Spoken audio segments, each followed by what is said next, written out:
काढलं नाही. का काढलं नाही की मी जी मांडणी केलेली आहे ती मांडणी मराठीमध्ये आलेली नाही. मी वेगळी मांडणी केलेली आहे, जे इंग्रजीमध्ये उपलब्ध आहे, उर्दूमध्ये उपलब्ध आहे आणि कदाचित थोडंफार हिंदीमध्ये उपलब्ध आहे. तर मराठी वाचकांना ही सवय नाही, त्यामुळे मग मी ते लेख काढलेले नाही. जे ऑलरेडी लिहून ठेवलेले आहेत, काही प्राध्यापक आहेत, यात मोठमोठे नावं मी घेतलेले आहेत. ताहिर महमूद आहेत, एम.जे. अकबर आहेत, फखरुद्दीन बेनूर आहेत, ए.जी. नुरानी आहेत. हे मोठमोठे नावं आहेत, यांनी खूप लिहून ठेवलेलं आहे. तलाक आहे, फिका आहे, इस्लामी न्यायशास्त्र आहे, इस्लामी तत्वज्ञान आहे, तलाकची सामाजिक कुप्रथा आहे, इत्यादी बद्दल त्यांनी खूप लिहून ठेवलेलं आहे. ते मी सगळं संकलन करून आणलेलं आहे. याशिवाय माझे काही निवडक 3-4 लेख यात मी टाकलेले आहेत. त्यामुळे इथं नाव टाकताना प्रकाशकांनी लेखक संपादक असं टाकलेलं आहे. त्यामुळे या पुस्तकाचा पूर्ण लेखक नाही, तर मी एक संकलकाच्या भूमिकेमध्ये आहे. ट्रिपल तलाक संदर्भात इतकं बोललं गेलेलं आहे की आता वीट आल्यासारखं आलेलं आहे, त्याच्याबद्दल ऐकू सुद्धा वाटत नाही. फक्त बोललं गेलेलं आहे, लिहिलं गेलेलं नाहीये. त्या प्रश्नाचा गुंता सोडवला गेलेला नाहीये. त्या प्रश्नाला इतकं किचकट करून टाकलेलं आहे.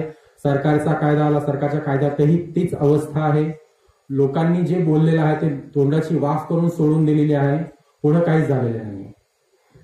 मग ज्यावेळेस बिल सादर झालं लोकसभेमध्ये, शेवटचं मंजूर झालं, त्यावेळेस प्रश्न पडला की आता पुढे काय. तर महिलांचे जे प्रश्न होते ते तसेच होते जे 2015 पासून सुरू झालेले होते.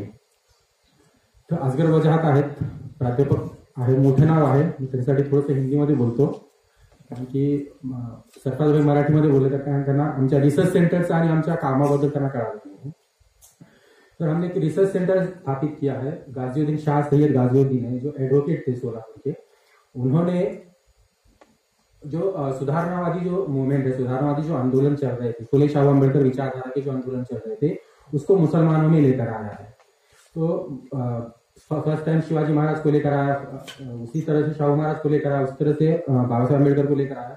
उनकी विचारधाराओं को हम आगे बढ़ाने का हम काम किया है. उसी तरह से प्रोफेसर फखरुद्दीन बेनूर थे, जिन्होंने मराठी भाषा में मराठी मुसलमानों की फिलोसॉफी, मराठी मुसलमानों का सामाजिक चरित्र, मराठी मुसलमानों की समाज रचना और मराठी मुसलमानों की मानसिकता को दर्शाया है फर्स्ट टाइम. और उन्होंने जो काम किया था, उनके जाने के बाद वो हमने काम शुरू किया है. और रिसर्च सेंटर के माध्यम से हम मुसलमानों के सामाजिक रचना पे, मुसलमानों के मानसिकता पे और इस्लामिक फिलोसॉफी पे काम हुआ नहीं है. इस्लाम पे जिस तरह से काम हुआ है वो काम सरेआम लोगों को नजर आता है, पर इस्लामिक फिलोसॉफी पे मराठी में काम हुआ नहीं है, वो हम ला रहे हैं. इसके अलावा इतिहास में जो लिया है, तो जो पूरा जो इतिहास है वो उत्तर केंद्रीय इतिहास है. इतिहास की जब भी बात निकल कर आते हैं तो उत्तर का जो इतिहास है वो आता है, और दक्षिण में लोग उत्तर का इतिहास पढ़ते हैं, पर दक्षिण का इतिहास कोई पढ़ा नहीं जाता और कोई पेश भी नहीं करता. तो हम रिसर्च सेंटर के माध्यम से दक्षिण का इतिहास लेकर आने की कोशिश कर रहे हैं. और ट्रिपल तलाक जो है ये मुसलमानों की सामाजिक रचना, समाज शास्त्र का जो अध्ययन करना था, उस अध्ययन का एक प्रोजेक्ट बोल के हम ट्रिपल तलाक को लाया है. और प्रोफेसर बेनूर सर ने तलाक के ऊपर बहुत कुछ लिखा है. उन्होंने शरीयत पर भी लिखा है, इस्लामी न्यायशास्त्र पर लिखा है, वो मराठी में लिखा है उन्होंने. और हम काम मराठी में इसलिए कर रहे हैं कि हिंदी में और अंग्रेजी में और उर्दू में बहुत लिख चुके हैं. मराठी में हुआ नहीं है.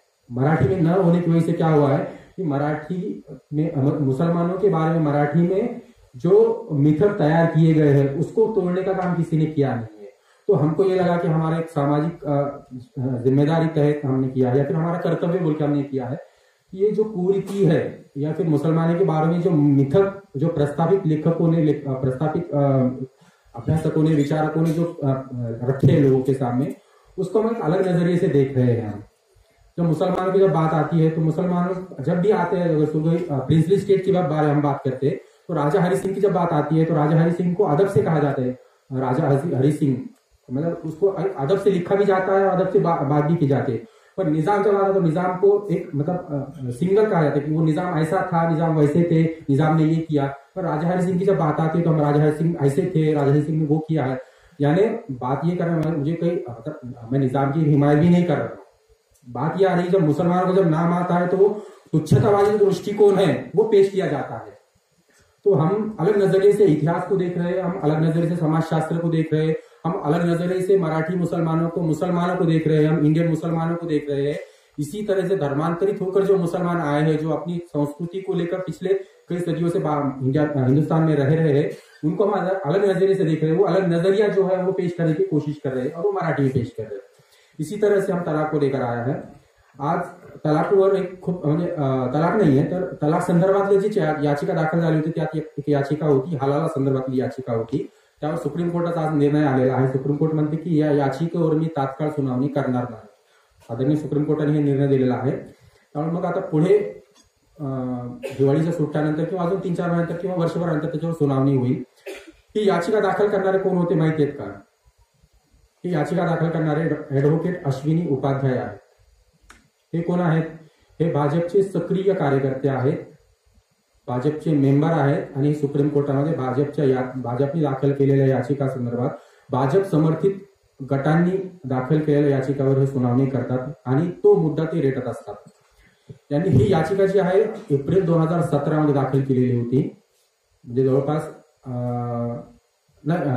एप्रिल 18 मध्ये तलाक संदर्भात निर्णय ऑगस्ट 17 मध्ये आलेला होता। त्यानंतर मग बराच कालावधी रिकामा गेला। त्यानंतर मग अजून परत काहीतरी इश्यू असावा, म्हणजे मुसलमानांना ठोकण्यासाठी, मुसलमानांच्या